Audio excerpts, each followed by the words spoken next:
Hello, ನಮಸ್ತೆ ಎಲ್ರಿಗೂ. ನಾನು ಸಿಂಧು ಮಾತಾಡ್ತಾ ಇದ್ದೀನಿ. ನಾನಿವತ್ತು ಸಂಕ್ರಾಂತಿ ಸ್ಪೆಷಲ್ ಸಿಹಿ ಪೊಂಗಲ್ನ ಹೇಗೆ ಮಾಡೋದು ಅಂತ ತೋರಿಸ್ತಾ ಇದ್ದೀನಿ. ಸಖತ್ ಈಸಿಯಾಗಿ, ಕ್ವಿಕ್ಕಾಗಿ, ಟೇಸ್ಟಿಯಾಗಿ ಪೊಂಗಲ್ನ ಹೇಗೆ ಮಾಡೋದು ಅಂತ ನೋಡೋಣ ಬನ್ನಿ. ಪೊಂಗಲ್ ಮಾಡೋಕ್ಕೆ ಬೇಕಾಗಿರೋ ಇಂಗ್ರೀಡಿಯೆಂಟ್ಸ್ನ ಮೊದಲು ನೋಡೋಣ. ಅಕ್ಕಿ, ಹೆಸರುಬೇಳೆ, ತುಪ್ಪ, ಡ್ರೈ ಫ್ರೂಟ್ಸ್ ತೊಗೊಂಡಿದ್ದೀನಿ. ಬಾದಾಮಿ ಮತ್ತು ಗೋಡಂಬಿನ ಹೆಚ್ಚಿಟ್ಕೊಂಡಿದ್ದೀನಿ. ಒಣ ದ್ರಾಕ್ಷಿ ತೊಗೊಂಡಿದ್ದೀನಿ ಮತ್ತು ಒಣ ಕೊಬ್ಬರಿ ತೊಗೊಂಡಿದ್ದೀನಿ. ಕೆಲವೊಬ್ಬರು ಹಸಿ ಕಾಯಿನ ತುರಿದು ಹಾಕ್ತಾರೆ, ಬಟ್ ನಾನಿಲ್ಲಿ ಒಣ ಕೊಬ್ಬರಿ ತೊಗೊಂಡಿದ್ದೀನಿ. ಒಣ ಕೊಬ್ಬರಿನ ಹಾಕೋದ್ರಿಂದ ಟೇಸ್ಟು ಚೆನ್ನಾಗಿರುತ್ತೆ. ನಾನು ಕೊಬ್ಬರಿನ ತುರಿದು ಇಟ್ಕೊಂಡಿದ್ದೀನಿ. ನೆಕ್ಸ್ಟ್ ಮತ್ತೆ ಇಲ್ಲಿ ಸಕ್ಕರೆ ಜೊತೆ ಏಲಕ್ಕಿ ಮತ್ತು ಒಣಶುಂಠಿನ ಪೌಡ್ರ್ ಮಾಡಿ ಇಟ್ಕೊಂಡಿದ್ದೀನಿ. ನಾವು ಯೂಶ್ವಲಿ ಸ್ವೀಟಿಗೆಲ್ಲ ಏಲಕ್ಕಿ ಹಾಕ್ತೀವಿ ಫ್ಲೇವರ್ಗೋಸ್ಕರ. ಹಾಗೆ ನಾವು ಪೊಂಗಲ್ಲಿಗೆ ಒಣಶುಂಠಿ ಹಾಕೋದ್ರಿಂದ ಇನ್ನಷ್ಟು ಅದ್ರ ಘಮ ಹೆಚ್ಚಾಗಲಿ ಅಂತ ನಾನಿಲ್ಲಿ ಒಣಶುಂಠಿನ ತೊಗೊಂಡಿದ್ದೀನಿ ಸ್ವಲ್ಪ. ಹಾಗಿದ್ರೆ ಮಾಡೋಣ ಬನ್ನಿ. ಮೊದಲನೇದಾಗಿ ನಾನಿಲ್ಲಿ ಒಂದು ಕುಕ್ಕರ್ನ ಇಟ್ಕೊಂಡಿದ್ದೀನಿ.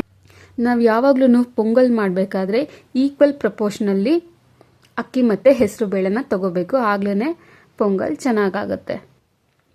ಈ ಕುಕ್ಕರ್ ಕಾದಿದೆ, ಇದಕ್ಕೆ ಸ್ವಲ್ಪ ತುಪ್ಪ ಹಾಕ್ತೀನಿ. ತುಪ್ಪದಲ್ಲಿ ಹೆಸರು ಬೇಳೆನ ಸ್ವಲ್ಪ ಹುರ್ಕೊಂಡ್ರೆ ಟೇಸ್ಟು ತುಂಬ ಚೆನ್ನಾಗಿರುತ್ತೆ. ಹಾಗಾಗಿ ನಾನಿಲ್ಲಿ ತುಪ್ಪಕ್ಕೆ ಹೆಸರು ಬೇಳೆನ ಹಾಕ್ತಾಯಿದ್ದೀನಿ. ಸ್ವಲ್ಪ ರೋಸ್ಟ್ ಆಗಿದ ತಕ್ಷಣ ಅಕ್ಕಿನ ತೊಳೆದು ಅಕ್ಕಿನೂ ಕುಕ್ಕರ್ಗೆ ಹಾಕಿ ನೀರನ್ನು ಸೇರಿಸಿ ವಿಷಲಿಗೆ ಇಡ್ತಾಯಿದ್ದೀನಿ. ನಾನಿಲ್ಲಿ 1ಕ್ಕೆ 4ರಷ್ಟು ನೀರು ಹಾಕ್ತಾಯಿದ್ದೀನಿ. ಬೇಯಿಸ್ಕೊಳ್ಳೋಕ್ಕೆ ನೀರು ಹಾಕಿ 2 ವಿಷಲ್ ತಗೊಳ್ಳೋಣ. ಈಗ ಕುಕ್ಕರ್ 2 ವಿಷಲ್ ಬಂದಾಯಿತು. ಈಗ ನೆಕ್ಸ್ಟ್ ನಾವು ಪಾಕ ಮಾಡ್ಕೋಬೇಕು. ಪಾಕ ಮಾಡ್ಕೊಳ್ಳೋಕ್ಕೆ ನೀವು ಪೊಂಗಲ್ ಮಾಡ್ಕೊಳ್ಳೋಕ್ಕೆ ಆದಷ್ಟು ಕಪ್ಪು ಬೆಲ್ಲನ ಯೂಸ್ ಮಾಡ್ಕೊಳ್ಳಿ. ಅದರಲ್ಲೇ ಟೇಸ್ಟ್ ಚೆನ್ನಾಗಿರುತ್ತೆ. ಈಗೆಲ್ಲ ಬಿಳಿ ಬೆಲ್ಲ ಬರ್ತಾ ಇದೆ, ಅದು ಅಷ್ಟಾಗಿ ರುಚಿ ಕೊಡಲ್ಲ ಅಂತ ಹೇಳ್ತೀನಿ. ಬೆಲ್ಲನೆಲ್ಲ ಸಣ್ಣದಾಗಿ ಜಜ್ಜಿಟ್ಕೊಂಡು ಒಂದು ಬಾಣಲಿಗೆ ಹಾಕಿ ಸ್ವಲ್ಪ ನೀರು ಹಾಕಿ ಅದನ್ನು ಕದಡ್ತಾ ಇದ್ದೀನಿ. ಇನ್ ಕೇಸ್ ನೀವು ಪಾಕ ಮಾಡುವಾಗ ನಿಮ್ಮ ಬೆಲ್ಲದಲ್ಲಿ ಕಲ್ಲಿದೆ ಅಂತ ಅನ್ಸಿದ್ರೆ ಒಂದ್ಸತಿ ಸೋಸ್ಕೊಳ್ಳಿ. ನಾನು ತಂದಿರೋ ಬೆಲ್ಲ ಇಲ್ಲಿ ಚೆನ್ನಾಗಿದೆ, ಹಾಗಾಗಿ ನಾನೇನು ಸೋಸ್ತಾ ಇಲ್ಲ, ಇಲ್ಲಿ ಫಿಲ್ಟ್ರ್ ಮಾಡ್ತಾ ಇಲ್ಲ. ಬೆಲ್ಲ ಕರಗಲಿಕ್ಕೆ ಜಾಸ್ತಿ ನೀರು ಹಾಕ್ಬಿಟ್ರೆ ಅದು ತುಂಬ ತೆಳು ಆಗಿಬಿಡುತ್ತೆ. ಹಾಗಾಗಿ ಪೊಂಗಲ್ಗೆ ಬೇಗ ಹೊಂದ್ಕೊಳ್ಳಲ್ಲ ಪಾಕ. ಹಾಗಾಗಿ ಸ್ವಲ್ಪ ನೀರು ಹಾಕಿ ಕದಡ್ತಾ ಇದ್ದೀವಿ. ಬೇಗನೆ ಅದು ಪಾಕಕ್ಕೆ ಬರ್ತಾ ಇದೆ. ಸ್ವಲ್ಪ ಮೇಲ್ಪಾಕನೇ ಬಂದರೆ ಚೆನ್ನಾಗಾಗುತ್ತೆ ಅಂತ ನಾನಿಲ್ಲಿ ಸ್ವಲ್ಪ ನೀರು ಹಾಕಿದ್ದೀನಿ. ನೋಡ್ತಾ ಇದ್ದೀರಲ್ಲ, ಈಗಾಗಲೇ ಪಾಕ ಆಗಿದೆ. ಇದೇ ಪಾಕಕ್ಕೆ ನಾವು ಪ್ರೆಷರ್ ತೆಗೆದ್ಬಿಟ್ಟು ಅಕ್ಕಿ ಬೇಳೆ ನಾವು ಏನು ಬೇಯಿಸ್ಕೊಂಡಿದ್ದೀವಿ ಅದನ್ನು ನಾನಿಲ್ಲಿ ಸೇರಿಸ್ತಾ ಇದ್ದೀನಿ. ಬೆಲ್ಲದ ಪಾಕಕ್ಕೆ ಸೇರಿಸಿ ಹೊಂದಿಸ್ತಾ ಇದ್ದೀನಿ. ನೋಡ್ತಾ ಇದ್ದೀರಾ ಕನ್ಸಿಸ್ಟೆನ್ಸಿ? ಇದು ನಿಮಗೆ ನೋಡೋಕ್ಕೆ ಸ್ವಲ್ಪ ತೆಳು ಅನಿಸುತ್ತೆ, ಬಟ್ ಈ ಪಾಕ ಅನ್ನದ ಜೊತೆ ಅಂದರೆ ಪೊಂಗಲ್ ಜೊತೆ ಹೊಂದ್ಕೋಬೇಕು. ಅದು ಹೊಂದ್ಕೊಂಡ್ಮೇಲೆ ಹೋಗ್ತಾ ಕುದೀತಾ ಇದು ಮಾಮೂಲಿ ಕನ್ಸಿಸ್ಟೆನ್ಸಿ ಚೆನ್ನಾಗೇ ಬರುತ್ತೆ. ಇದ್ರ ಪಾಡಿಗೆ ಇದು ಕುದೀತಾ ಇರಲಿ. ಸ್ವಲ್ಪ ಸಿಮ್ಮಲ್ಲಿ ಇಟ್ಬಿಟ್ಟು ನಾನಿಲ್ಲಿ ಪಕ್ಕದಲ್ಲಿ ಒಗ್ಗರಣೆ ರೆಡಿ ಮಾಡ್ಕೊತೀನಿ. ಅಂದರೆ ಡ್ರೈ ಫ್ರೂಟ್ಸ್ನ ತುಪ್ಪದ ಒಗ್ಗರಣೆ ಕೊಟ್ಬಿಟ್ಟು ಇದಕ್ಕೆ ಆ್ಯಡ್ ಮಾಡ್ಕೊತೀನಿ.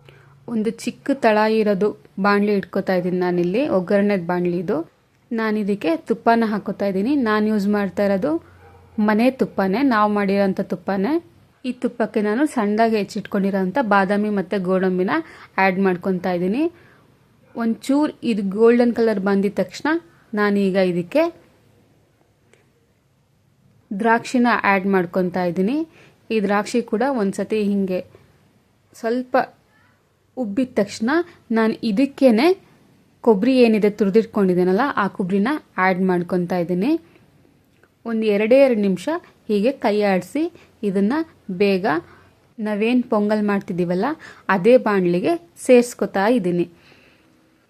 ಈಗ ಹಾಗೆ ಇದನ್ನು ಗೂರಾಡ್ತಾ ಇದಕ್ಕೆ ನಾವಾಗಲೇ ಮಾಡ್ಕೊಂಡಿರೋಂಥ ಏಲಕ್ಕಿ ಪೌಡ್ರ್, ಅಂದರೆ ನಾನು ಏನು ಹೇಳಿದೆ ಸಕ್ಕರೆ ಏಲಕ್ಕಿ ಹಾಕಿದ್ದೀವಿ ಅಂತ ಹೇಳಿದ್ನಲ್ಲ, ಒಣಶುಂಠಿ, ಈ ಪೌಡರ್ನ ಆ್ಯಡ್ ಮಾಡ್ಕೊಂಡು ಇನ್ನೊಂದೆರಡು ಸತಿ ತಿರುಗಿಸ್ಕೊಂಡು ಒಂದೇ ಒಂದು ಸಣ್ಣದಾಗಿ ಕುದಿ ತಗೊಂಡ್ರೆ ಈಗ ನೋಡಿ ಪೊಂಗಲ್ ರೆಡಿಯಾಗಿದೆ. ಈ ಸಂಕ್ರಾಂತಿಗೆ ಮಾತ್ರ ಅಲ್ಲದೆ ನಾವು ಈ ಪೊಂಗಲ್ನ ವರಮಹಾಲಕ್ಷ್ಮಿ ಹಬ್ಬಗಳಲ್ಲಿ, ಬೇರೆ ಪೂಜೆ ಸಮಯದಲ್ಲಿ, ವ್ರತ ಸಮಯದಲ್ಲಿ ಬೇಗನೆ ಮಾಡ್ಕೋಬೋದು. ಯಾಕಂದರೆ ಬೆಲ್ಲ ನೈವೇದ್ಯ ಇಟ್ಟರೆ ದೇವರಿಗೆ ಸಂತೃಪ್ತಿ ಅಂತ ನಾವು ಹೇಳ್ತೀವಿ. ಹಾಗಾಗಿ ನಾವು ಬೆಲ್ಲದನ್ನ ಯಾವಾಗ ಬೇಕಾದರೂ ಈಸಿಯಾಗಿ ಕ್ವಿಕ್ಕಾಗಿ ಮಾಡ್ಕೋಬೋದು. Thanks for watching.